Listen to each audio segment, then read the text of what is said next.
Karena itu, di hari terakhir masa tugas kami di sini, izinkan saya menyampaikan dengan lantang dan dari lubuk hati yang terdalam, terima kasih Jakarta. Ahli Hukum Tata Negara Profesor Denny Indrayana sekaligus mantan Wakil Menteri Hukum dan HAM itu kembali membuat geger dengan sebuah pernyataannya di akun media sosial miliknya. Dengan berani ia menyatakan upaya penjegalan terhadap Anies Baswedan untuk maju pada Pilpres 2024 terus berlangsung. Lanjut yang terbaru, Denny menyatakan mendapatkan kabar bahwa Anies Baswedan akan segera menjadi tersangka.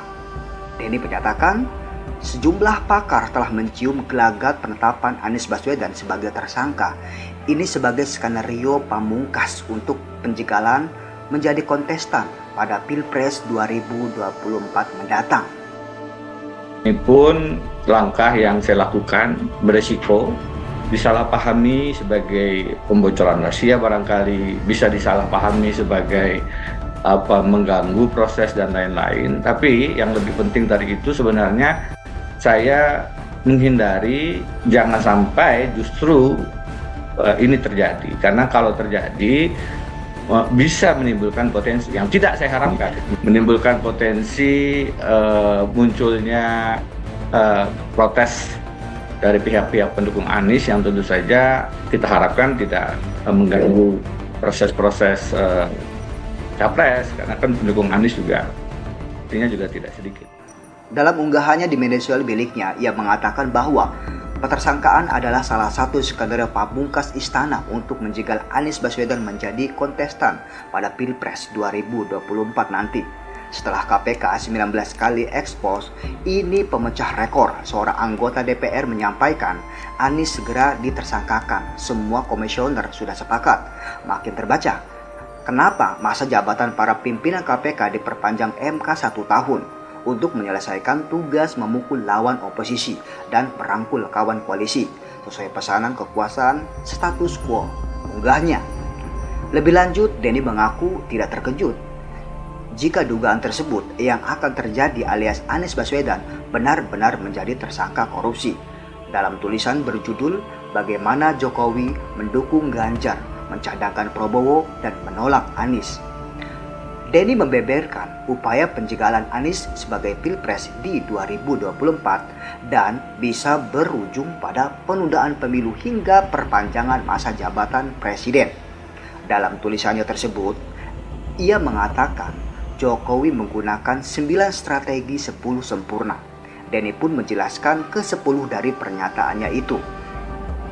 Dalam tulisan tersebut, ia menyatakan Jokowi menggunakan 9 strategi 10 sempurna. Denny pun menjelaskan 10 dari pernyataannya itu, yakni pertama, di tahap awal Presiden Jokowi dan lingkaran dalamnya mempertimbangkan opsi untuk menunda pemilu sekaligus memperpanjang masa jabatan presiden. Kedua, masih di tahap awal, segaris dengan strategi penundaan pemilu, sempat muncul ide untuk mengubah konstitusi guna memungkinkan Presiden Jokowi menjabat lebih dari 2 periode.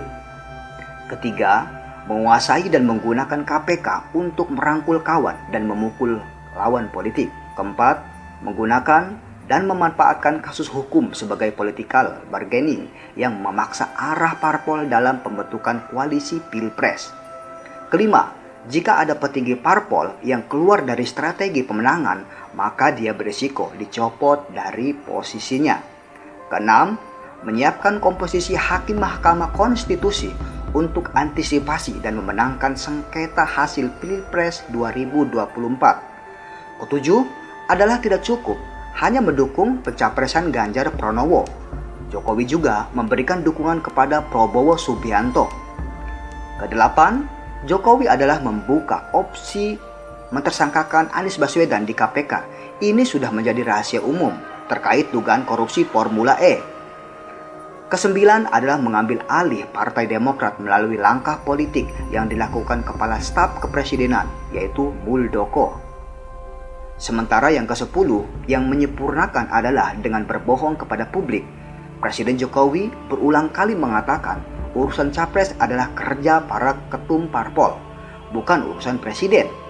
Belakangan, baru beliau akui cawe-cawe dalam Pilpres 2024. Denny Indrayana menyatakan dalam tulisannya, satu persatu tulisannya itu di 24 April 2003 itu mulai terbukti. Ia pun berharap Presiden Jokowi menghentikan cawe-cawenya, termasuk mentersangkakan dan menjegal Anies Baswedan. Lebih lanjut, ia menyatakan dalam tulisannya kalau masih diterus-teruskan menjadi pertanyaan apa maksud dan tujuannya. Salah satu hipotesis yang tidak terhindar terlintas di kepala Denny Indrayana, Presiden Jokowi justru mengundang ketidakpastian dan kegaduhan yang ujung-ujungnya menunda pemilu dan memperpanjang masa jabatannya sendiri. Semoga hipotesis saya keliru, unggahnya Denny Indrayana. Syahwat politik penguasa yang terlalu besar, cara apapun ditempuh untuk menjegal Anies Baswedan. Semoga orang baik dan niat baik akan mengalahkan kedoliman. Dan semoga informasi ini tidak terjadi dan berjalan mulus bagaimana mestinya. Dari kita nih, misalnya bahan apa yang kita sampaikan kepada masyarakat, kemudian pesan-pesan apa itu kan dalam urusan kita, itu kita ikhtiarkan.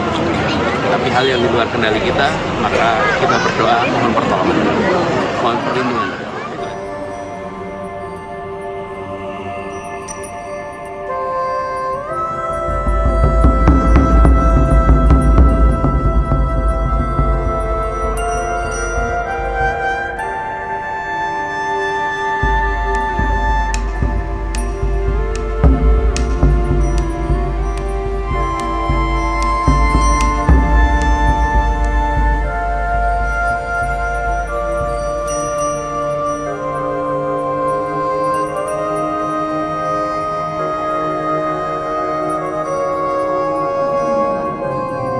Terima kasih atas waktu yang sudah diberikan untuk menyimak kabar ini.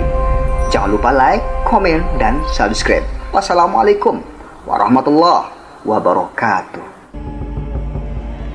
Karena itu, di hari terakhir masa tugas kami di sini, izinkan saya menyampaikan dengan lantang dan dari lubuk hati yang terdalam, terima kasih Jakarta.